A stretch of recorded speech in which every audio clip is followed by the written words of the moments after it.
And this afternoon, we have a panel and a dialogue on public safety and housing, and I will introduce them in just a few minutes. I would like to, though, at the outset, recognize someone who, all of you are very important to President Obama and very important, obviously, to this country and to all of us who are here in this dialogue. But there is a person who was given the Presidential Medal of Freedom on August 12, 2009 by President Obama. He is Joe Medicine Crow from the Crow Nation, and I would like him to come up here so that we can recognize him for the great contributions that he's made to this nation and to this planet. Joe Medicine Crow.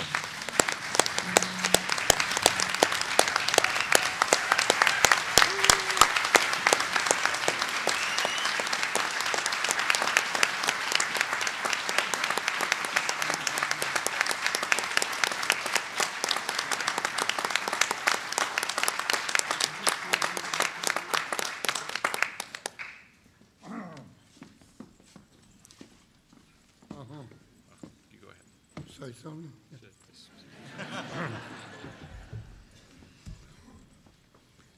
Kahe, kahe, kahe, kahe, to you who have come from the four directions of the wind.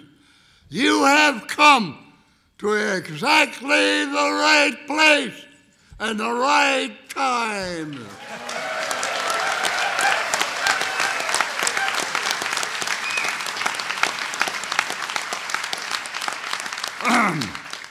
When Senator Obama was in the Indian country in August, I think, last year, he said, I am going to help you Indian people.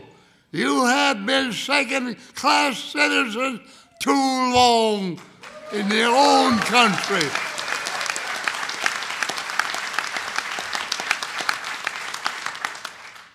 It's been said that BIA means bossing Indians around.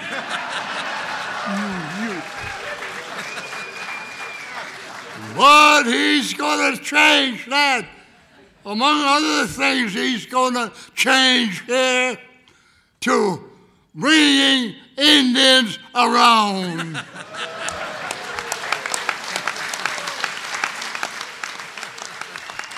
So today, he is doing that, has brought in Indians, where Indians all over great white fathers camp here.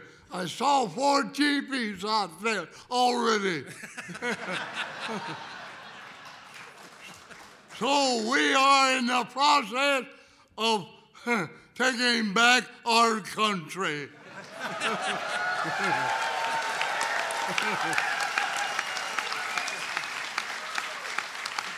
So let me say to you, young Indian leaders of the various reservations, to do your very best to make this great country even a better and bigger country.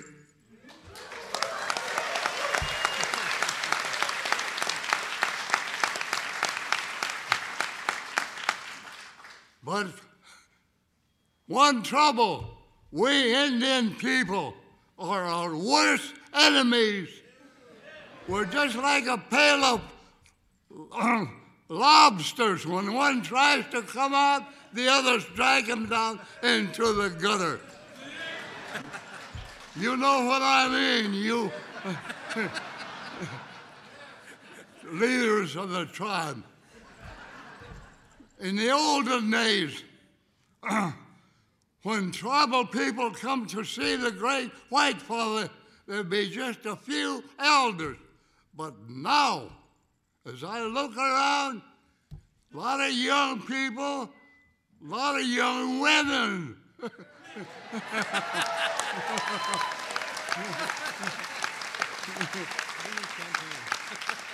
Yeah, they're already experienced in running their own reservations, women, so now they're here.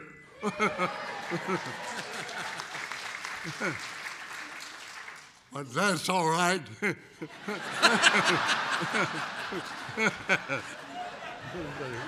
Aho, aho. Or say, aho, aho, thank you, thank you.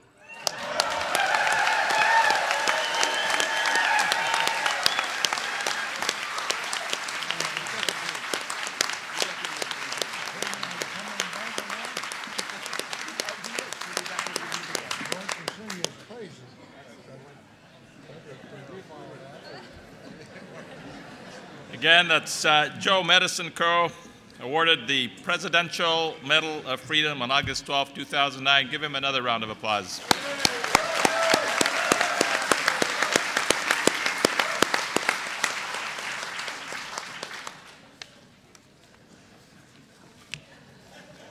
So we have our continued efforts here. Did everybody enjoy the morning? Is it going all right? Going all right? We want some more.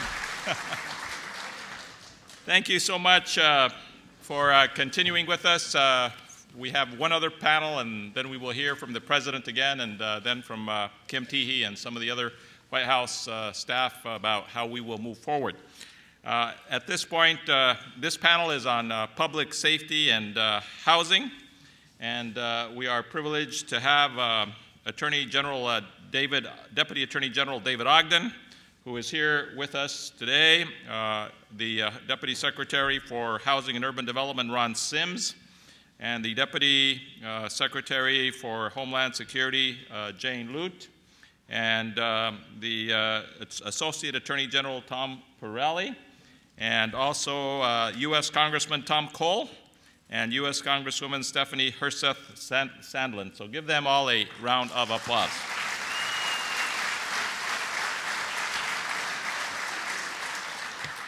You know, we have spoken about many of the issues that are facing Indian country. We speak about jobs and poverty and economic development. We speak about the tough issues of healthcare which we face. And we also often speak about the very difficult challenges in law enforcement and justice that we're facing in Indian country all around the country. The Department of the Interior and the Department of Justice, through Attorney General Holder and his staff, have been working through the summer and fall to develop a coordinated strategy to address the delivery of justice services to Indian country, including addressing the critically low number of law enforcement officials in many areas of Indian country. The Department of Interior's budget, which the President signed into law, I think, on Saturday morning, includes a $33 million increase for justice service programs. This includes $10.5 million. That's good. Money's always good to hire people. It includes $10.5 million to strengthen the law enforcement presence on Indian reservations and staff where we know there are critical shortages all across the country. We also, in this department and across the Obama administration, are committed to enforcing the laws that protect cultures, histories, and sacred places. Earlier this year, Assistant Secretary Larry Echohawk joined Attorney General David Ogden and other law enforcement officials as we traveled to Utah for the culmination of an unprecedented undercover operation led by agents from Interior's Bureau of Land Management and the Federal Bureau of Investigation.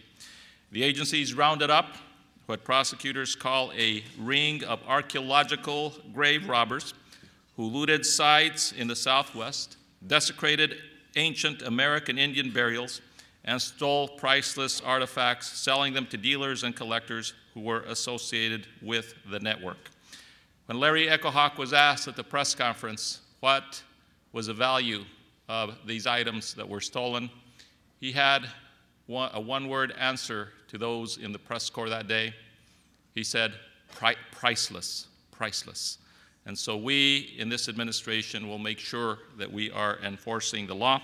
The operation that we took on struck a major blow against a criminal enterprise responsible for wide-scale theft and desecration of cultural sites and artifacts, and it sent a message across the country that we will protect the law, that we will enforce the law.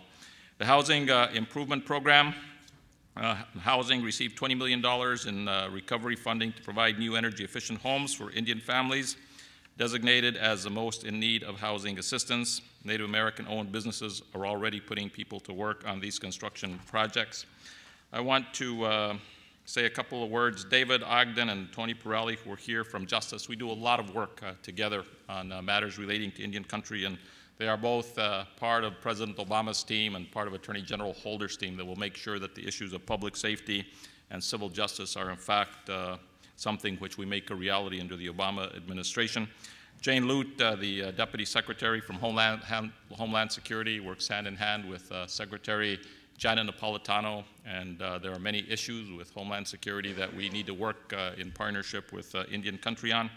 And we are joined today by two leaders of Congress who care and work on Native American issues, and they include Congresswoman Stephanie Herseth Sandlin, who has spent a long time working on the issues of South Dakota and ensuring that Indian country is at the table, and Congressman Tom Cole as well, who has been working on these issues for a long time. So what I will do is I'm actually going to start with Stephanie. We'll just come across the panel this way. They'll go ahead and they'll give opening statements. And then from what we will do is there are a number of people who had asked to have an opportunity to ask questions, so we will call on them for questions, and then we'll try to respond to them. So why don't we start with you, Congresswoman, and we'll just come down this way.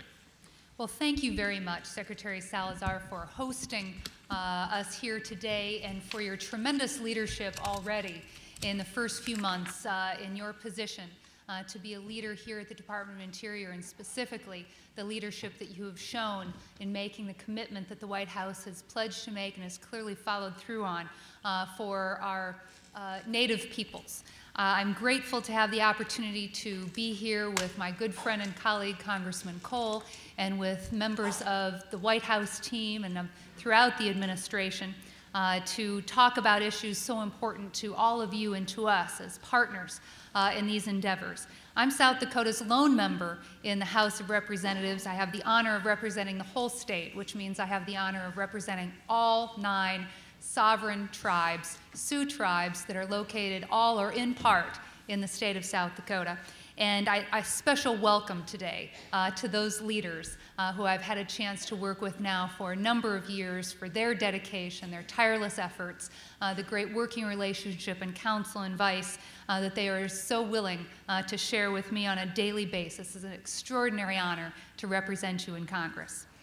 Our government-to-government relationship has been established, as we all know, by our founders in the United States Constitution, recognized through hundreds of treaties, and reaffirmed through judicial decisions, executive orders, and congressional action.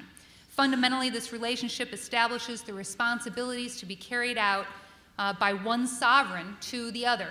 That's why I'm so pleased with the commitment that President Barack Obama has made in hosting this White House Tribal Nations Conference so we can address critically important issues facing Indian country. After many prior years of neglect and insufficient resources, the Obama administration has demonstrated a renewed commitment to addressing the chronic problems plaguing Indian country. This panel, as we know, is dedicated to public safety and housing, and there couldn't be 2 more important issues for our communities in South Dakota. Everyone deserves a safe and decent home. Everyone. Yet sadly, in many parts of Indian country, the federal government has failed to provide the resources to tribes to meet this basic need. In particular, as I've learned through the valuable time that I spend in communities, Great Plains tribal housing authorities face difficult challenges. I was proud to vote for the Recovery Act earlier this year, which includes the $510 million for Native American Housing and Self-Determination Act funding and $20 million in BIA's Housing Improvement Program. However, these resources will only begin to address the backlog of need to renovate and replace and expand the housing stock on many reservations. Now, equally importantly, public safety has reached a crisis level for many tribal communities in South Dakota and across the nation. Native American families, like every family in this country, deserve a basic sense of safety and security in their communities. Law enforcement is one of the federal government's trust obligations to federally recognized tribes. Yet, as the tribes represented in this room today know all too well, on many counts the federal government has failed to meet this obligation and has failed to do much of anything for too many years.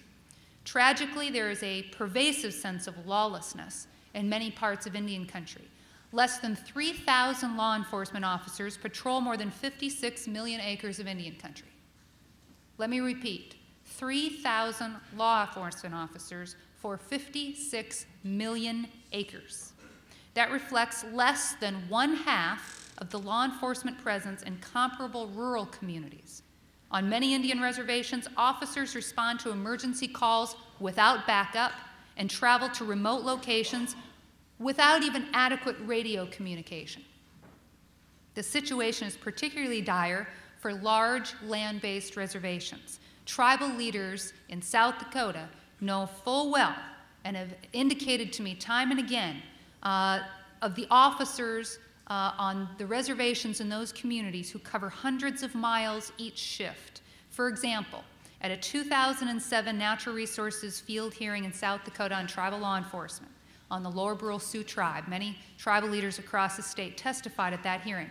And the Cheyenne River Sioux tribal chairman at that time testified that his tribe had only 3 officers per shift to cover 19 communities and 15,000 people spread across an area almost the size of the state of Connecticut. The sheer size of these reservations, coupled with understaffed departments, outdated equipment, and oftentimes high gas prices, strain tribal law enforcement efforts. Clearly, the extent of the problem far exceeds the level of appropriations and will continue to worsen until the federal government dedicates the resources necessary to address these problems. We must address the complex and broken system of law and order in Indian country. So one of the steps I've taken to address this need is to introduce the bipartisan Tribal Law and Order Act, which is a companion bill to legislation introduced by Senator Dorgan of North Dakota in the Senate. Congressman Cole is an original co-sponsor of this bill. And I thank him not only for his support of this important legislation, but his very important seat on the Appropriations Committee that will be necessary once we reauthorize many of the programs within this comprehensive bill. The bill clarifies responsibilities of federal, state, tribal, and local governments with respect to crimes committed in tribal communities, increases coordination and communication among those various agencies. It does a whole host of other things that I think you're familiar with, and I don't need to go into detail now as it relates to some of the unique circumstances we face throughout these communities.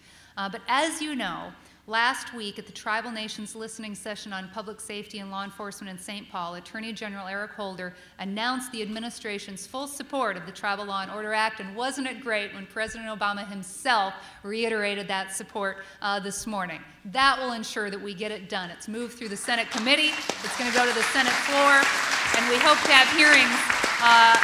We hope to have hearings in the House Resources and Judiciary Committees very soon, and we're going to be working very closely with Kim Teehee and with the White House to coordinate a strategy of moving the bill through the House. Clearly, this alone won't solve the problems raised by tribes in these consultations and these hearings, and I'm going to continue to work for increased funding for law enforcement personnel, detention facilities, equipment and training, our court systems, all of the necessary components for a successful judicial system. I'll continue to hold the BIA accountable for upholding the trust accountability responsibility within the realm of law enforcement. So in conclusion, let me just say again, Native American families, like all families, deserve to raise their children and live their lives with a basic sense of safety and security.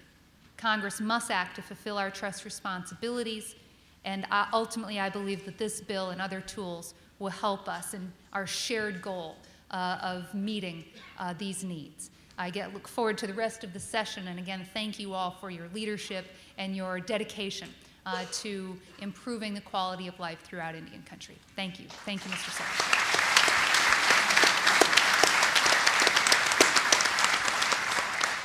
Congressman Tom Cole from Oklahoma.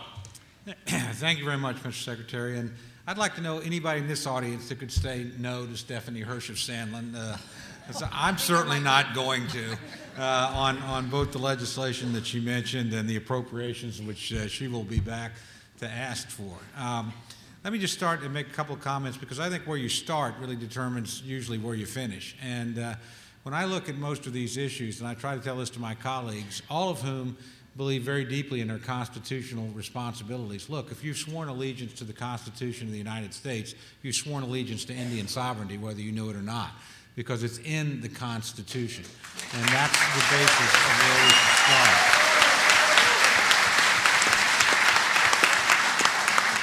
The first responsibility of governments, the security of its citizens. And that's absolutely the first reason why they're formed. And we have an enormous challenge, clearly, in Indian country. And I really do want to thank Stephanie for the brilliant work that she's done on behalf. This is a wonderful piece of legislation. And she not only recruited supporters, she worked with other members as they brought the concerns of their specific tribes and their particular areas to the forefront. She's just an excellent, excellent legislator. We're very fortunate to have her. When I think of the law enforcement issues, I break them down into 3 or 4 categories. The first one is just jurisdictional, and we all struggle with what are the limits of our jurisdiction, what are the limits of the jurisdictions of those around us, and how do we cooperate and overlap. I think that's a particularly challenging area for those that work in justice and law enforcement. And I want to tell you the administration understands that, and they're working on it. And Stephanie made, I think, major steps in the right direction to clarify those kinds of issues in her legislation. Second is administrative. Writing the law is one thing, but actually administering it, having the ability to enforce the law, to have a court system, to have all the things in terms of evidence collection that you need is both expensive and complex. And I think we've had less resources and, frankly, more complexity than any place else. Third is just cooperation. Again, probably in Indian country, more than any place else, the need to cooperate with federal authority, state authority, and local authority is more difficult. And frankly, quite often our law enforcement personnel understand that. Quite often, frankly, federal and local and state law enforcement don't. And I think a special effort to educate them in how that's done and why it needs to be done is appropriate. And finally, and Stephanie touched on this, is financial. At the end of the day, we all know that you have to have the resources to put the cop on the beat, so to speak, or the judge in the courtroom. Some of our tribes are very fortunate in terms of, and I'm from a tribe that's been rather fortunate in terms of its economic development, the Chickasaws, but that's not true in every place. And so the ability to make up for shortfalls in resources is a federal responsibility under the Trust Act, and one that we need to take very seriously. Long term, I would like to see us move toward what seems to be obvious. That is, Indian law enforcement officials ought to have the same authority over non-Indian peoples on Indian land that,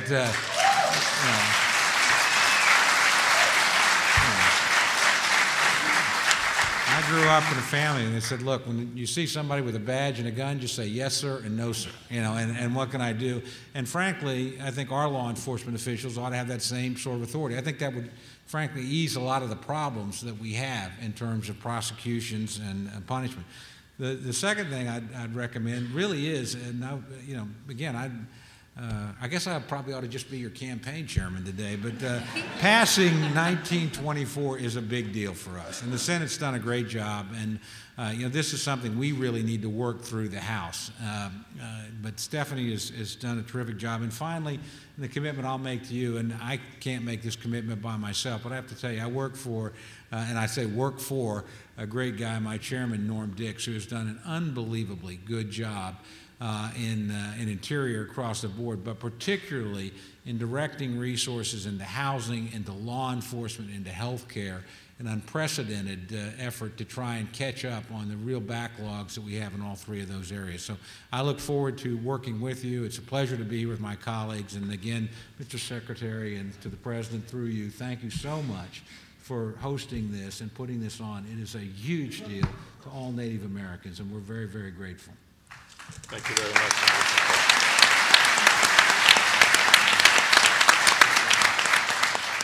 Thank you both for your leadership in the U.S. House of Representatives. And now for Eric Holder, Tom Pirelli, the Associate Attorney General. Tom. Thank you, Secretary Salazar. I want to thank you and the President and echo Congressman Cole's comments. It's just an extraordinary gathering and thrilling, not just that we're having it, but that we're having this in the first year of this administration. And I also want to thank all the tribal leaders who are here today, as well as the representatives from many of your communities who came to the listening conference that we held last week with representatives across the federal family. It was an extraordinarily enlightening experience, and very exciting, I think, for all of us to see the beginnings of what we hope is a partnership that leads to a new era in the relationship between the federal government and Native American communities. So thank you for stepping forward and being part of this partnership. We all know, I think, we have a lot to do. And I'm honored to be here with my great friend and colleague, the second-ranking official in the Department of Justice, Deputy Attorney General David Ogden. And it's good for both of us to be working with all of you again. For those who, 10 years ago, we started down this path trying to improve public safety in Indian country, and I think when we came back in 2009 to pick back up again, we found that many of the same problems remained, and the Justice Department's commitment has been and will be that we are going to change that. And while we have gone through a listening process and we are going to consult and make sure that we are working together on solutions, I think we all recognize that action is what's required. And we spent much of last week trying to determine some of the things that we will do. And I know David's going to talk a little bit about some of the things we are doing and will do. I'll talk a little bit just at high level about the approach we're taking, I think, on law enforcement and public safety in Indian country. And it obviously starts with the core principles of this is a nation-to-nation relationship. We have to respect and honor that. Tribal sovereignty is a cornerstone of it, and that Indian self-determination is the end goal in virtually in everything that we do. And we embrace the trust responsibility. And for us, that means really two significant things. One is we have to do our job better. That means doing a better job in communicating with you about law enforcement investigations. That means doing a better job about getting adequate resources to reservations and tribal communities that need to help, doing a better job in our grant making, doing a better job as we develop new and innovative solutions, and we're very focused on that. But it also means in the long term building tribal capacity, really echoing some of the comments we heard last week and we heard this morning. Tribal communities are going to know best how to solve their own community's problems, and if we can, over time, build the capacity of tribal police forces, tribal courts, I think we'll go a long way to improving the situation in each and every community.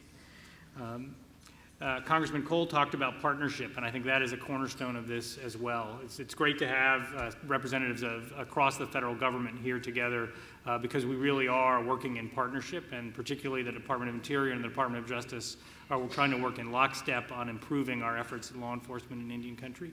But there's also the partnership between the federal government and tribal governments and tribal people that we can never forget as we move forward, because as I said again, I think most communities, and tribal communities in particular, are going to have the best sense of how to solve problems. But the last piece of the puzzle, and again, Congressman Cole talked about this, and this was discussed quite a bit in the morning, which is that the states need to be part of these partnerships as well, particularly for Public Law 280 states, but other states as well. We have to recognize that there remain the jurisdictional gaps that exist today, as well as just the need for partnerships and resources. And our hope is that from the platform of the Justice Department in support of tribal communities, we're going to be able to facilitate and work with you to build the strongest possible federal, state, tribal partnerships that are consistent with Indian self-determination and sovereignty, but solve real problems on the ground.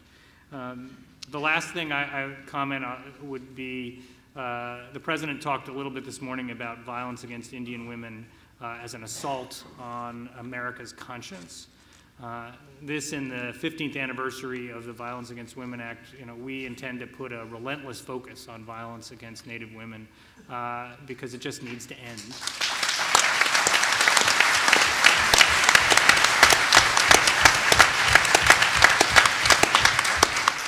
So across the entire spectrum of prevention, enforcement, services, we look very much forward to working with all of your communities and across the federal government to do what's necessary, because we all know that if we can take real strides in reducing the incidence of domestic violence and sexual assault, improving the lives of the children who are affected by that, we can have a dramatic impact on people today and in generations to come. So thank you very much. Thank you very much, Tom. And Jane Lute, the Deputy Secretary for Homeland Security. I think I'll stand up here so everyone can see me. I come from the middle of 7 children, and I've always struggled to be seen. It's a great honor for me to be here today and to represent the Department of Homeland Security and Secretary Napolitano, who very much regrets that she couldn't be here, but sends you her greetings. We want to thank also Secretary Salazar for hosting us here, and it's a great privilege for me to join my colleagues in the administration and distinguished members of Congress in addressing you. I have several key messages that we want to communicate from the Department of Homeland Security to this audience that has for so long, so much longer than any of us, called this land home. The Department is committed to improving our relationship with Indian country and committed to improving and strengthening government-to-government relations with the tribes. You are valuable partners to us in our effort to secure the United States. More than this, in our effort to create a safe and secure, resilient place that we all can thrive. We're taking concrete action to improve our relations with you.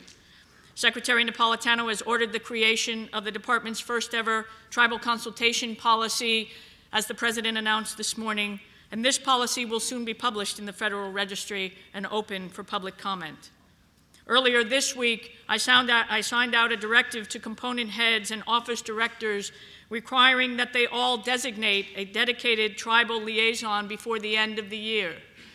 This means that in the Coast Guard, in Secret Service, in TSA, in Citizenship and Immigration Services, in Immigrations and Customs Enforcement, in Customs and Border Patrol, and in FEMA, there will be a dedicated tribal liaison office to attend to the issues to which we are jointly committed.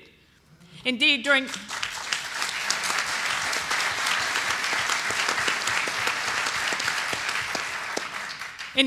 the past year, FEMA has made many strides forward to include tribal nations in policy, programs, grant-making, and training.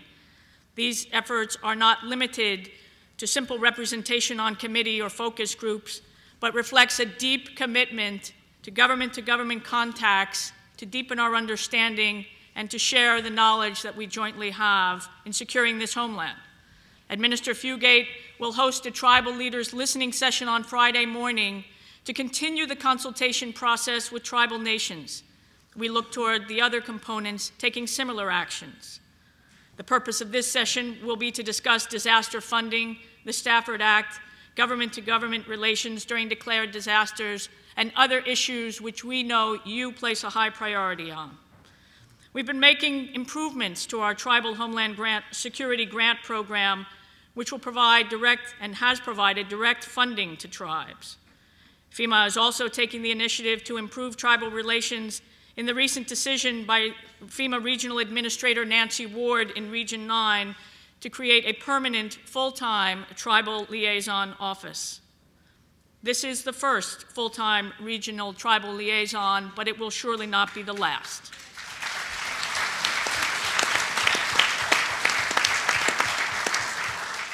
As part of the department's outreach to the more than 800,000 men and women at state and local law enforcement activities, we will work to integrate tribes into fusion center activities. Tribal nations remain critical partners for state and local fusion centers, particularly as they relate to border security and illegal smuggling. We will work with the Department of Interior, as we have been, to create a tribal terrorism liaison program for law enforcement officials, and we are also expanding the provision of security clearances to tribal chiefs of police. We are actively partnering with tribal colleges and universities to expand relations and identify opportunities for training and collaboration. Finally, We continue to sponsor the Shadow Wolves, and I honor them here today and the work that they do in securing this nation, an elite law enforcement unit of Native American trackers that patrol the Tohono O'odham Indian Nation. The Shadow Wolves' primary mission is counter-narcotics smuggling, but they represent the very best that this country has to offer, and that the very best of government-to-government collaboration in addressing these key issues. We are a young department in Homeland Security, but we're an enthusiastic department and one that is committed to drawing on the wisdom in this room, again, from so many of you who have for so much longer than any of us called this land home. Thank you.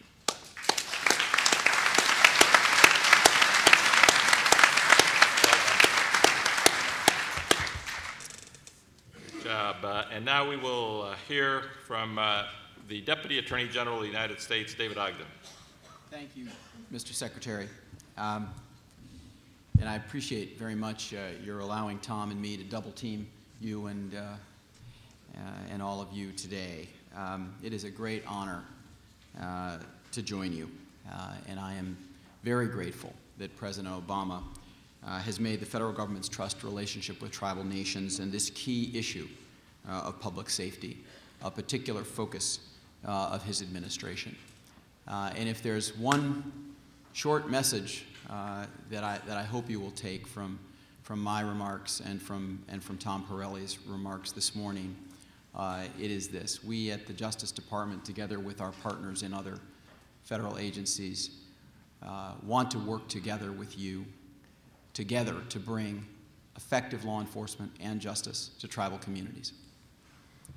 The Attorney General is deeply committed to that message and to that mission, and he regrets very much that he couldn't join us today. Tom Pirelli and I, the Associate Attorney General, have been committed to and concerned about these issues now in 2 administrations, as he suggested. It's a real honor to be here with him. And I'm very much looking forward to hearing from you about the ways in which we can best work together. Last week in Minnesota, Attorney General Holder convened a listening session, as Tom mentioned, with tribal leaders to discuss the public safety challenges in your communities. What we heard there and in the annual consultation on violence against women confirmed the grim statistics. Native Americans face unacceptable levels of violent crime, including violence against women, children, and elders. For too many years, we have done far too little about it.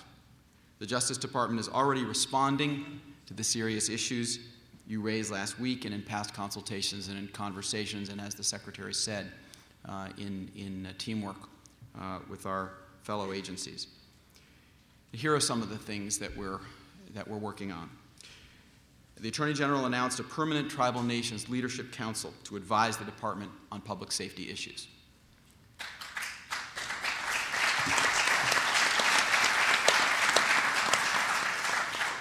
And the tribal leaders themselves in 12 regions will select their representatives. We are making permanent our Office of Tribal Justice and creating a Native American Issues Coordinator within the Executive Office for United States Attorneys. We have already received funding for additional victim specialists in Indian Country for fiscal year 2010, and we are seeking funds for more FBI agents and more federal prosecutors as well. We will add a national training coordinator for Indian Country. As has been mentioned, we strongly support the Tribal Law and Order Act, which will strengthen law enforcement in tribal communities and which will help institutionalize some of these reforms. We're developing policies to improve communication between our U.S. attorneys' offices and tribal nations, and are committed to develop a plan to bring the federal justice system geographically closer to Indian Country.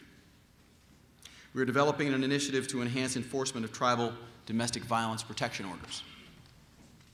We're working to reform our grant-making procedures to better serve tribal governments.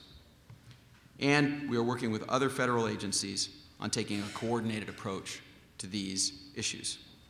So I look very much forward to hearing from you today about how we can work together to make a real difference. Thank you.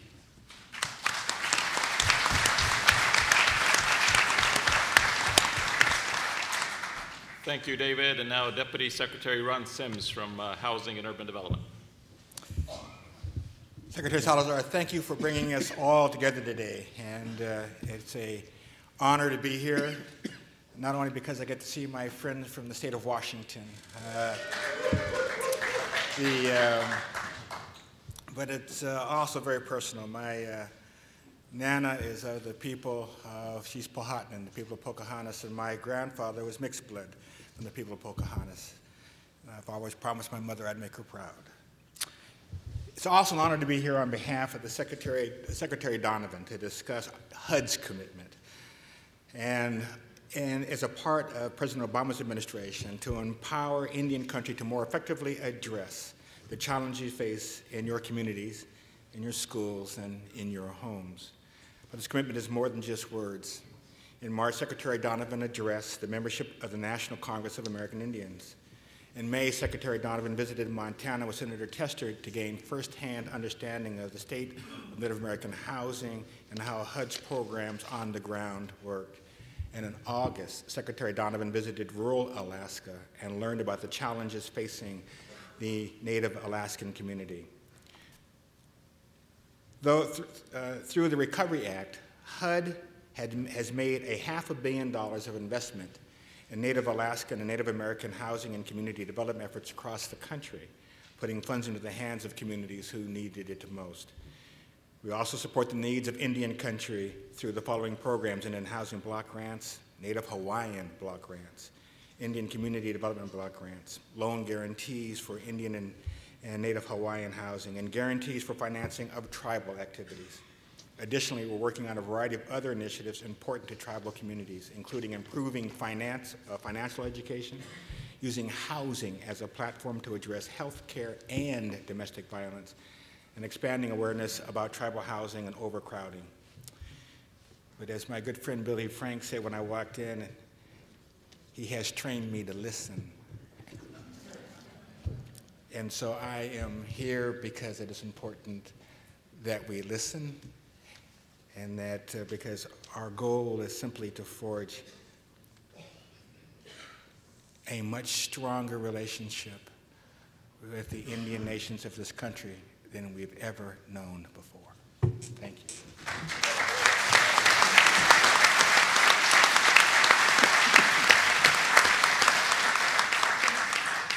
Thank you, Ron, and thank you to all of the panelists.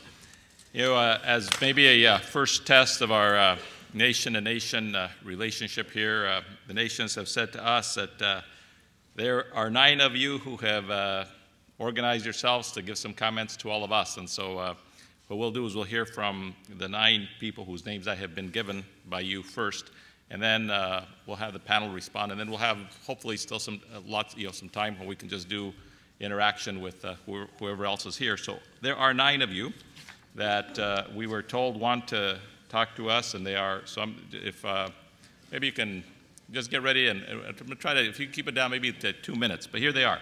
So Chairman Charles Murphy, if you will go first. Go ahead, Chairman, give him the microphone. And then just following him, we'll have Chief James Ransom, and then Chairman Leonard Maston, Jerry Isaac, Chairman Ron Allen, President Ron Johnson, Gary Hayes, Juana Mahel Dixon, and then Vice Chairman Ben Shelley. So there are 9 of you. If you could maybe do 2 minutes, and then we'll respond, and then we'll hopefully have an opportunity to get some questions from some others. So Chairman Murphy. Thank you, Mr. Secretary. First of all, I want to thank the President for having this special meeting with the tribal chairmen throughout the United States. One of the issues that we have on, not only on Standing Rock, but within the Aberdeen area, which covers North and South Dakota, Nebraska, is that we have a lot of suicides. And there's another thing, that our law enforcement is not there. For example, my tribe is made up of 2.3 million acres, which is the size of Connecticut, about 4,000 square miles. back in 1928 and 29, we had more police officers then than we do today. We only have 7 on our reservation right now. Our reservation is 100 miles by 100 miles. It takes about 2 hours to get to any accidents or domestic violence or whatever it may be. It's really sad, Mr. Secretary. We only have 2 police officers, sometimes at night, to cover the whole reservation, again, which is 2.3 million acres. We're asking for your support, your help, not only in this area, but all the areas that was mentioned earlier this morning and again this afternoon. So with that, thank you, Mr. Secretary. Thank you very much, Chairman Murphy, and now Chief Ransom.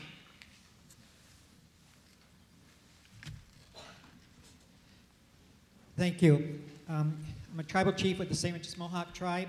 My comments are directed towards the Department of Homeland Security. And in particular, I welcomed the remarks that talked about the government-to-government relationship with tribes. However, FEMA doesn't operate that way. And that if tribes need funding or to declare emergencies, we have to go through the states. And that needs to change.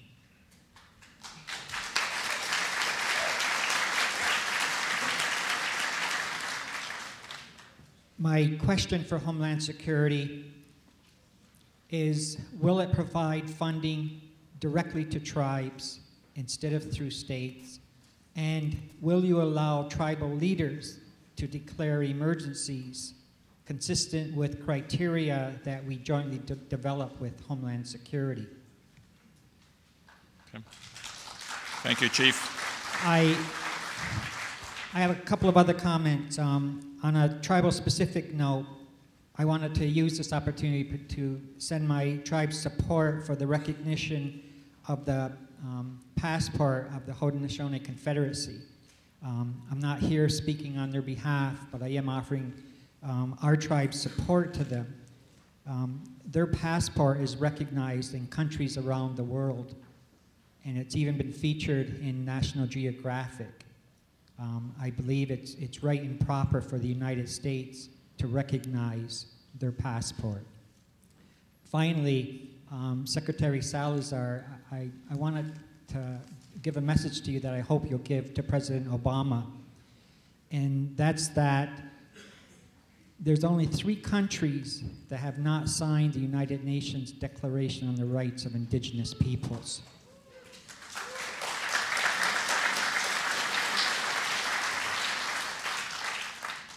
And that's Australia, Canada, and the United States. I would ask you to ask the President to sign the declaration. Thank you. Thank you. Thank you, Chief Ransom. And then Chairman Maston, right there in the back in front of the cameras. Thank you. I'd like to address my questions. It's on Public Law 280 for the state of California. I am one of the tribes in California that is under Public Law 280. And since I'm glad to see some congressmen here because it was Congress that enacted that law, Public Law 280 in 1953. Public Law 280 needs to go. Since you're making laws, there's another one. And it's not only for the 110 tribes that are in California that are recognized, there's about 30 more that hopefully throughout this process that will get their land back in California also. To move on California, because it is a Public Law 280 state, when you do enact laws for money, we're exempt. A lot of those monies that come down for states, Public Law 280 states are exempt from receiving those dollars. We all live in California, most of us in rural areas, to where like the other gentleman was saying here, that our backup is 2 hours away, hour away. And we have a tribal police department, but we're totally dependent on tribal dollars to support our own department. And when the county cuts back, like now, the recession that we're going through, the first people that are cut out of those budgets are the deputies that respond to the Indian reservations. And that's not right for everybody that's talking here on domestic violence, the child molestation. We have the same problems that everybody else does throughout the state. So we would really like to see, if you are going to give dollars, that you don't exempt the Public Law 280 states until we're done away with Public Law 280, which I hope will happen soon. We have a meeting this month in Southern California where we've had several, but we're still talking to do away with Public Law 280, or how we're going to get around it and provide more money for our reservations in California. So my point is mostly on Public Law 280, and I hope under the Obama administration, I'm one of those ones that's sure he'll be there for 8 years also, that we will finally see a Supreme Court justice that is a Native American. Thank you.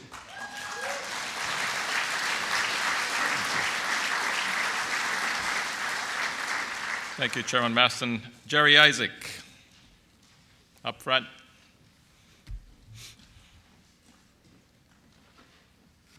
Thank you, Secretary, for allowing the tribes in America to address you directly.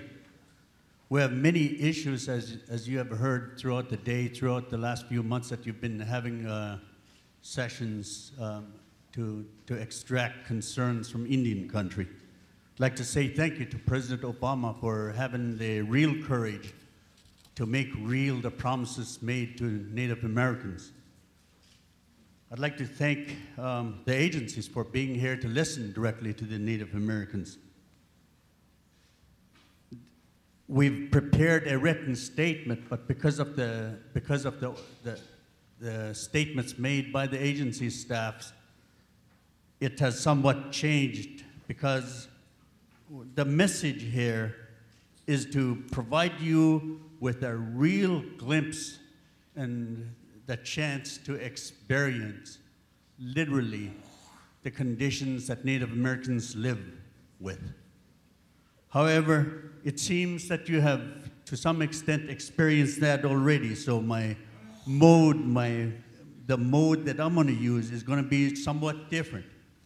All I want to say is to make real the promises that has been made throughout the years, over and over. Native Americans have been pressing hard to address these concerns that fell on deaf ears and went unanswered. You know, stuff like rural Alaska and the rest of Indian country ask for your assistance to address the shockingly high rate of domestic violence and sexual assault suffered by our women and children. Rural Alaska and Indian country suffers from the highest rate of domestic violence and sexual abuse in the entire nation. Alaska and Indian country also suffers from the nation's highest rate of suicide among the youth. As a leader, I have made the commitment to openly and publicly take the position of advocating to protect our women and children. As leaders, we have remained dangerously silent for too long. Our silence is an abandonment of our leadership responsibility. Our inaction is no longer acceptable. Those suffering are not statistical numbers. They are our daughters, our mothers, and aunts, cousins, children, and families, our tribal members. Today, we ask your agencies to join my commitment, our commitment, to address these problems. The solution is not complex. All it is we need adequate funding for an effective police force, funding for tribal courts, and funding for prevention programs. We ask for this funding regardless of land status and regardless of jurisdiction. This funding is not merely money to our women and children, but funding means safety, security, and well-being for our people.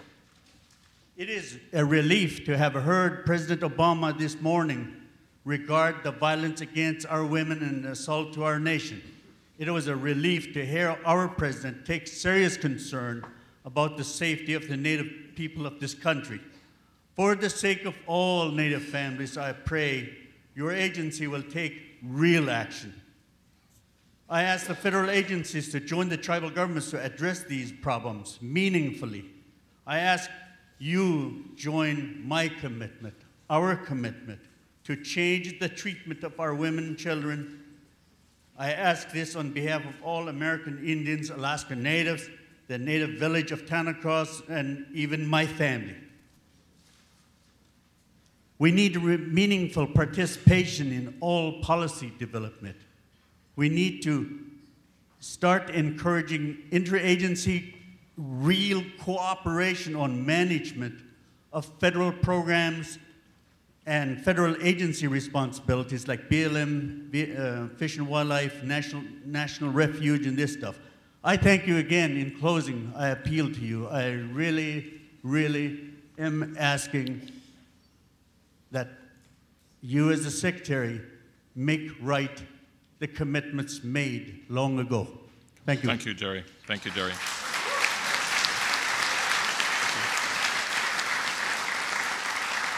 We have 5 more speakers here, and then what I'm going to do is I'm going to ask each panel member maybe to respond, take the 1 or 2 top things for about 1 minute, because I'd like to get some of the other audience also to ask some questions. So our next questioner is Chairman Ron Allen. Ron?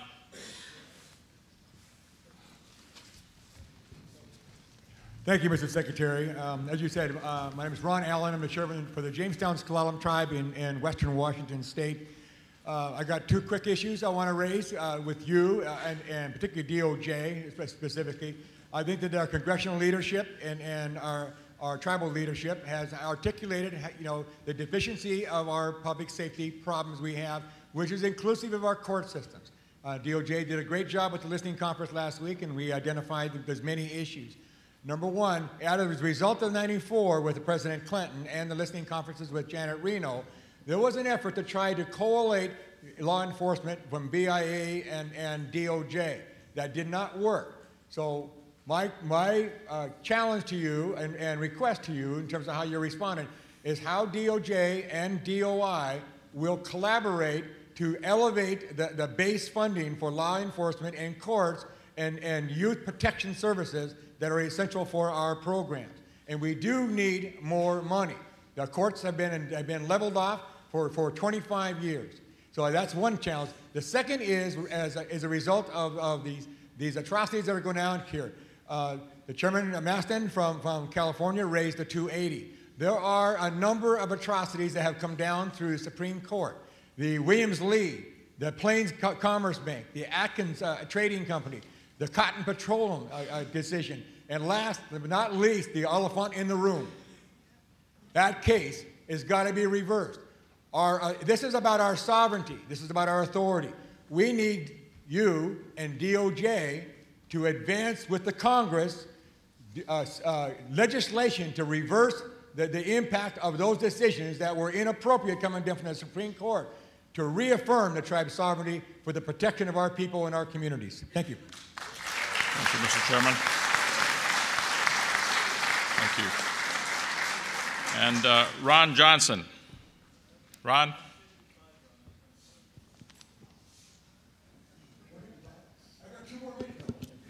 Okay. Let me see. Gary Hayes. Gary Hayes from my home state of Colorado and the Ute Mountain Ute Tribe. Good to see you. Secretary, we miss you as our senator. I miss you too. Washington's a long way from home. Exactly. What we'd like to do is ask you to talk to the president. There was 24 senators that signed a letter last month regarding public safety. And what we'd like to be able to do is you go back to the president, ask him to look at that, review that letter, and to look at the 2011 budget. What we're asking is above baseline budget, so it's critical to addressing the public safety and basic health care in Indian country. We ask that you do everything in your power to honor the federal government's responsibility and commitment in these areas. In this letter, it references last year's report that was contracted by the Department of Interior, where it recognizes the lack of facilities for construction and rehabilitation of facilities throughout Indian country, and the estimated cost of over $8 billion. You know, we realize that how important it is to construct these facilities, but what's really critical is the prevention and treatment that needs to go along with it, the O&M cost that it takes to operate these facilities. And I'm glad to see there's different agencies here, but I believe Dr. Rubidoux is here also. What we really need is the prevention and health and the treatment for our people, whether it be traditional or non-traditional. That this is a vicious cycle that we need to reverse and give the tribes the opportunity, the funding, and resources necessary to be able to overcome this. And for decades, this has been lacking. And we hope that with the interagency cooperation, the multi-agencies come together, Interior, and also with HHS, also with Department of Justice, also with Department of Education. We need to get together because the lack of resources, if President Obama wants to be able to balance the budget, he has to make cuts. So what we have to do is you have to partner up with the different agencies, utilize the resources so that we can move forward in a positive way in taking care of our people and the prevention and treatment of our tribal membership. Thank you. Thank you very much, Gary. Juana Majal Dixon. Juana.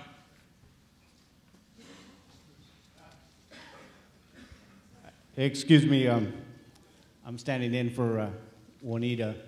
My name is Chris Devers, the chairman of the Palma Band of Luiseño Indians in Southern California.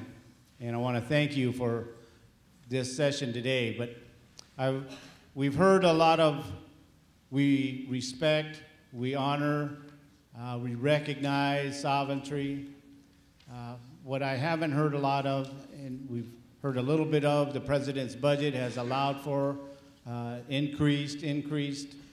But what concerns us as you talk about public safety is a timeline. When can we expect something?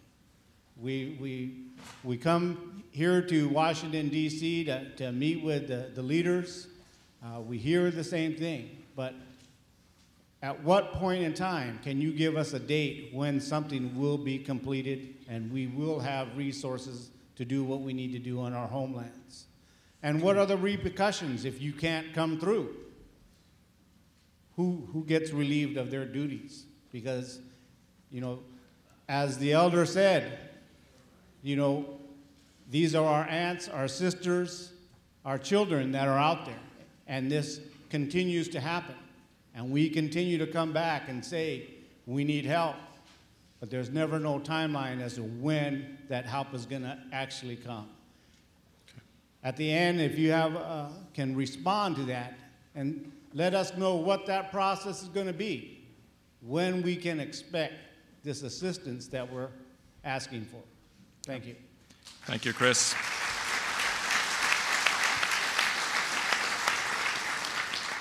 And Ben Shelley from the Navajo Nation. Thank you. Once again, thank you. I'd like to just tell the tribe and some of the tribe that came aboard, new leadership, the Navajo Nation, also the panel there, that the Navajo Nation is a pretty good sized reservation, 26,000 square mile, and it's the size of West Virginia. Now, we were talking a while ago about a large land-based tribe. Could you imagine with the size of West Virginia? And all we have is a little bit of public safety, our law enforcement, our fire department, and so on. Our facilities are 50 years old. They're run down. They can only hold 6 people, and the population is growing.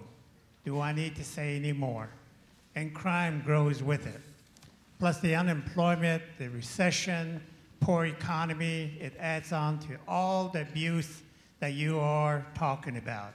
It increases, it costs us money. What the priority of the public safety in Navajo Nation is the public safety facility funding. We need to build new jails or detention center. The other area is our law enforcement. We can create jobs by hiring some more law enforcement, by funding them, salary in that area. And then the number 3 is support for tribal system, grant making process, TA, communication, data sharing. Number 4, coordinating resource, safe trail, task force, safe street, project safety neighborhood. 5, grant, meth, gang, community outreach program, and on and on and on. The nation is running it. We're asking the Department of Interior, the congressional people that are in concern of the nation, are working with the tribal government. We are doing what we can. We are in lack of fun. But if we can do more together, I do see a little bit of hope where I see there is emergency fund for Indian safety. But again, lastly, we request your administration to fund and authorize the emergency fund for Indian safety for $400 million a year for a total of $2 billion over the next 5 years. But my problem with this and any other funding is that it's an unfunded mandate. You give us hope that there is money out there, but in most cases it's unfunded. And that's where we run into problem. And then we start looking at each other. Is what I heard truth? And if you're doing something, working with the tribe through government to government, partnership, consultation, for God's sake, thank you, Ben. Talk for real with a funded mandate. Thank you. Thank you very much, Ben.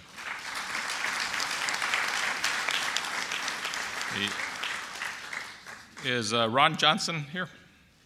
Ron?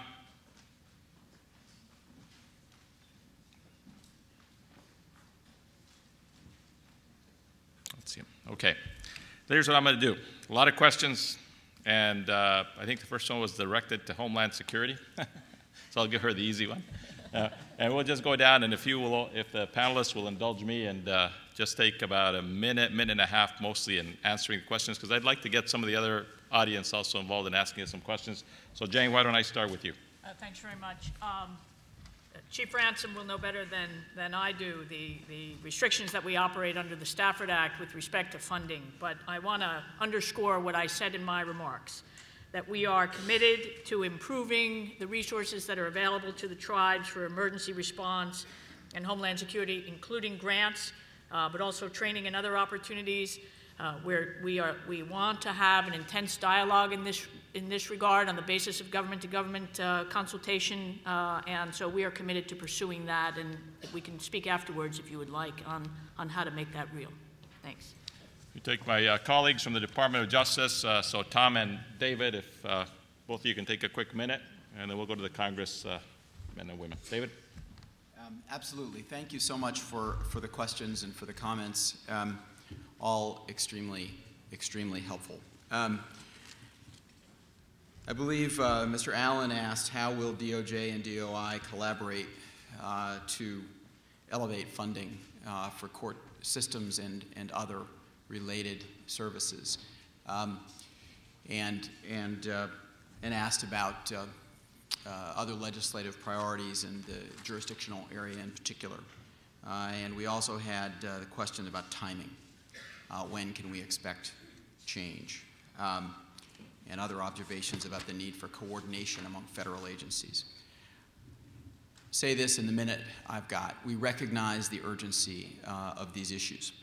We recognize that we have a responsibility collectively as the federal government to respond to what is an urgent situation that is involving lives on a daily basis.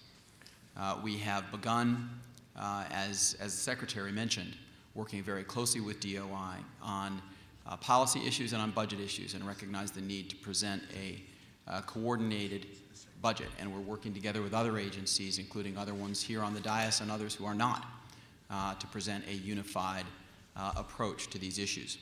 Our very earliest discussions in this administration have been focused on this issue. So in terms of the timing, we're beginning now to try to implement what we can implement, and we are working now to put in motion initiatives that we hope will bring lasting change. Stephanie and Tom?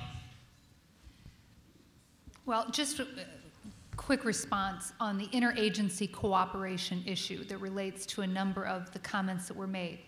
I have every confidence in the conversations that I've had with Secretary Salazar, with Jody Archambault-Gillette, and Kim Teehee at the White House, that they are going to make every effort to work with all of you to enhance interagency cooperation.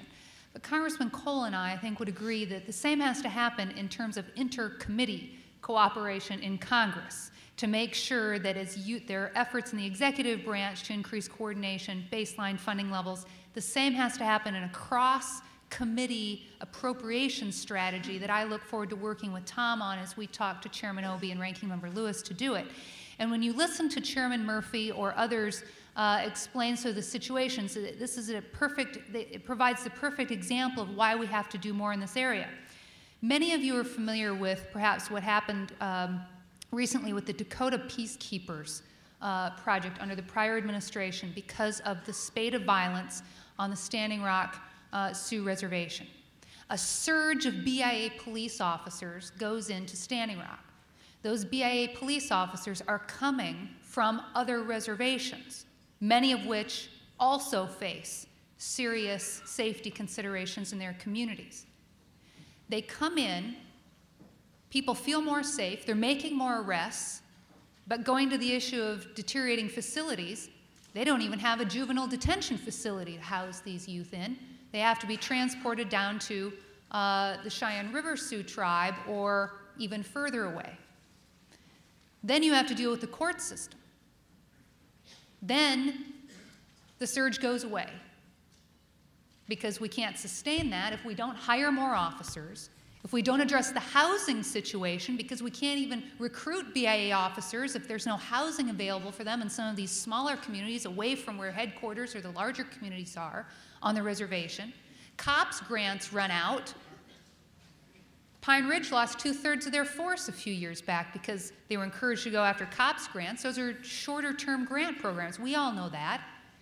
And so the experience that we've seen then with when the surge goes away and the enhanced sense of hopelessness among some of our youth because of the high unemployment, because of the pressures of gang activity, that then lead to suicide. This is how it's all interrelated. You all know best, as was said before, how to address these concerns, but funding is the key. And it's our responsibility to do the cross-coordination among the committees to help the administration as they coordinate the baseline funding levels to increase to ensure that those resources are there. Thank you. Congressman Cole. I know we're short on time, so let me make 3 points. You know, as I listen, obviously there's always the concern, legitimate, historically based, that, gosh, we hear all these things, but where's the money? To the President's credit, the President offered really a terrific budget that was substantial increases, and frankly, to the Congress's credit, in justice areas, it went beyond even what the President asked for this year. So you're going to see extra funds coming beginning next fiscal year. And it's pretty substantial. We're talking tribal justice funds up about 17%, tribal court funds up 25%, the money that's in commerce, justice, and science toward Indian programs, Indian law enforcement programs, is up over 60%. So real dollars are behind some of these expressions of goodwill. Second area that I think we really need to work on, and I think this is one of those areas of unintended consequences, we pushed justice in the last several years. This really came out in some of our hearings on appropriations toward a lot of grant-based funding. Well, that's great if you got the matching money at the other end, but a lot of our reservations and tribal governments don't. Some do, but some don't. And I think we've pushed some funding without thinking through the mechanisms, and that's a congressional problem we've really got to wrestle through, but it began to get some attention this year for the first time. Final point, at the end of the day, and every tribe in here knows this, if you rely only on federal money, then you're going to always be disappointed. You know, we have 200 and some odd years of this deal. So the best thing to do long term is to also do what are the other things we can do to encourage tribal economic development so that funds are available that are self-generated. I think there's an awful lot we can do. We got a terrific fight on 8A contracting. It's very important to tribes, but ways to help tribes become self-supporting is ultimately the only way we'll get each tribe to where it wants to be and needs to be in terms of supporting the services that are desperately needed. Thank you. Thank you very much. We run up against a time crunch here because our next panel is going to start in about 10 minutes. So what I want to do is I'm going to just take 3 or 4 questions in general, and we'll try to close this up. So I'm going to ask you to keep it kind of short. So I'm going to go first. I'm going to go to the first woman whose hands I see right there.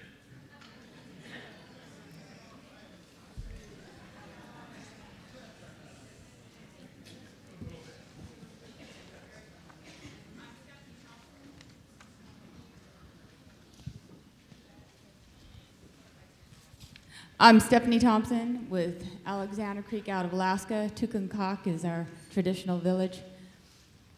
The question I have for you is there are people that aren't here, that our voices are not being heard. A few of us up in Alaska and the lower 48 are still trying to get tribal recognition. And because our natural resources were very sought after, we had a hard fight. Many of us were qualified and are qualified still. And I would ask for your help. Because of this administration, we're very thankful that our voices are finally getting heard. I was able to speak to Kim Elton and Larry Echo Hawk's assistant, Wheezy, and I am appreciative of that, and I just wanted to speak for them. Please, we need your help. Quiana, thank you. Thank you, Stephanie. Down in the middle of the paper, yes, right there. Go ahead. Right in the middle, standing up, yellow shirt and tie.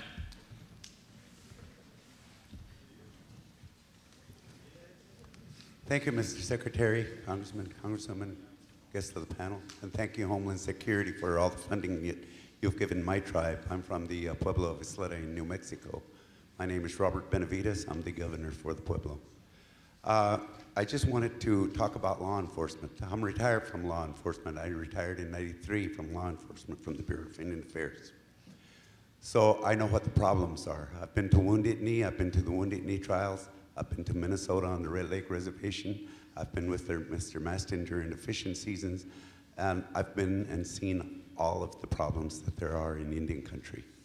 For those of you that don't know the history of Indian law enforcement, in the 1980s, they had a reorganization of law enforcement. And this is what tribes don't know. I was at a listening hearing in Denver, Colorado 3 years ago, and I was surprised that they know nothing about Indian country. We talk about funding, but we need more funding. $10 million is not going to cut it for Indian country. I've been to South Dakota. I know what the gentleman is talking about. I've been there myself. I've patrolled hundreds of miles to get to a disturbance call. And when you get there, the crime has already been committed. When the crime has been committed and you're waiting for the FBI or the agents to come out, they don't come out till 2-3 days, maybe a week later. By that time, by the time you write your report, they rely on what you've wrote down and what you've seen and what pictures you've taken. And because of poor reports that are going to the U.S. Attorney's Office, these cases are not being prosecuted. Why? Because of inadequacies within the system. When they reorganized law enforcement in the 1980s, there was never no government-to-government consultation. There was never no government-to-government consultation. The only consultation that took place was testimony from the investigators themselves that took care of themselves in their pockets, I'm sorry to say. And I was a part of that group. I was in the uniform division. I was not in investigations. If you look at the records and if you see the congressional records, you'll see what I'm telling you is the truth. And we need to do something with law enforcement in Indian Governor, country. if I may interrupt you, what you would hope then is that as we move forward with these law enforcement initiatives, that we make sure that there's a consultation process with the tribes. Thank you. Got you?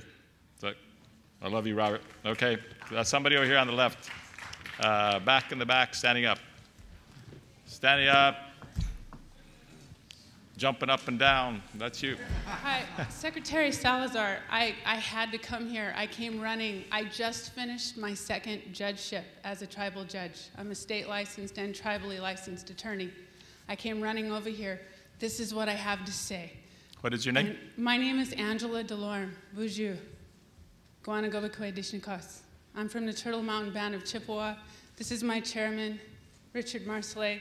He allowed me to come in here today, so it's my fault. Here's what I have to say. I've served 2 judgeships now. I've dealt with the rapes. I've dealt with the children missing. I've taken children out of boarded up houses and recovered them under ICWA. I've done that 3 times. I've adopted a child that was born addicted to meth. I stayed up with this baby. Okay, every night, both of his parents they're done. They're never coming back from meth. So I live it, I breathe it, I cry it, I'm here, and I'm qualified. And I just came out of federal court defending tribal sovereignty, and I won. They only gave me 20 hours to go before a hearing, and I won. And here's my question then, sir, for you. Where are the Native American federal judges? I'm qualified, I'm here.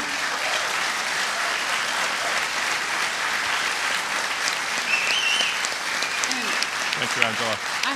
I have no request for money. I have no request for funding. I have no criticism. I have no criticism because I'm in there struggling, trying to contribute too.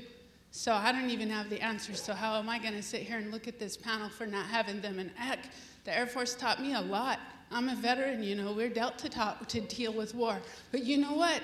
That's a war that, heck, the Department of Defense couldn't give me what I needed for that war.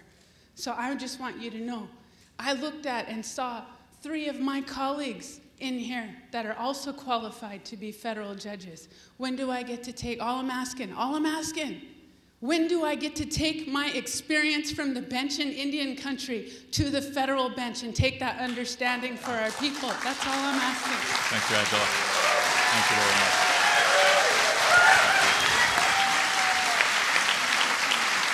Thank you very much. Let me say, at this point, Ron, what I just want to say to you is we have a lot of work we have to do in the housing arena, and obviously you and Sean Donovan, Secretary Donovan has already stated his commitment to working on housing issues. To the Department of Justice and to Homeland Security, we have a lot of work obviously ahead of us, working with tribal communities to deal with the issues which have been raised here. And obviously, this cannot be done just by the executive branch alone. So having Congressman Cole and Congresswoman Stephanie Sandlin Herseth being a part of this effort is ultimately what will make it work. I want to make just 3 closing comments. I know a lot of people have questions here, but we have another panel and another set of cabinet officers that are coming here in just about 3 minutes. And these are these. There are 4 points. The first is that this is not easy because we're looking at 233 years since this country was founded, where there's been a lot of persecution, oppression, and neglect. And even in the last 8 years, there was no attention, frankly, to the issues of Native American country here in Washington, D.C. We're trying to change that, but it's not easy. But in the first 9 months, I can say that you have seen President Obama's commitment to working on these issues by making sure that we are investing big amounts of money through the Economic Recovery Act that are going into tribal communities. Second of all, you have seen the budgets of the various departments as they deal with Native American issues have significant increases even in these very difficult times in this budget for 2010.